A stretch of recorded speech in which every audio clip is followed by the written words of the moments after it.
अमीरपेट चौराहे पर वाक़ मस्जिद अख्तरुन्निसा बेगम में नवाब एंड ब्रदर्स की जानिब से माह रमज़ान मुबारक के आखिरी और तीसरे दहे में जलसे शब कद्र मनाया गया, जिसमें इमाम खतीब मुफ्ती आशिक इलाही ने जलसे शब कद्र और से मुतालिक फ़ज़ाइल पर तफसीली रोशनी डाली। इस मौके पर मुफ्ती महबूब इलाही, नवाब अशफाक अली खान, नवाब मुश्ताक अली खान, नवाब बाबू खान ने मस्जिद कमेटी के तमाम जिम्मेदारान को मुबारकबाद पेश करते हुए हदिया तशक्कुर पेश किया। वाज़ेह है कि हर साल माह रमज़ान के मौके पर पूरे रमज़ान में रोज़ेदारों के लिए दावत इफ्तार ताम का अहतमाम किया जाता है। दावत इफ्तार के इंतजाम करने वाले 35 अफराद की भी शालपोशी की गई।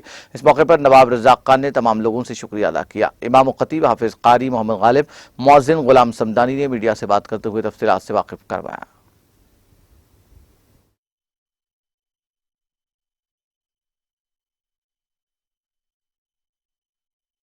मेरा नाम मोहम्मद रज़ा अली ख़ान है।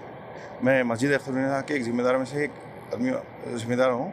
और आप सबको रमज़ान मुबारक। सुबह पहले तो अल्हम्दुलिल्लाह इस मस्जिद में हर साल 2 कुरान तरावी में मुकम्मल की जाती है, एक 5 पारा और दूसरा सवा पारा। उसके साथ साथ इफ़्तार में भी इफ़्तार के साथ साथ खाने का इंतज़ाम किया जाता है पूरा 30 दिन। और आज जगने की रात के दिन पूरे खिदमतगुज़ारों की गुलपोशी की गई है।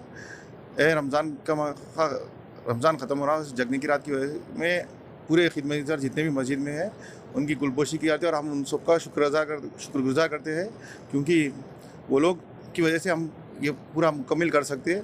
रमज़ान का जो भी इंतज़ाम है, हम सिर्फ हमारे अकेले से कुछ नहीं होता। अगर वो लोग भी हमारा साथ नहीं दिए तो हम कुछ भी नहीं कर सकते। इसलिए हम उनका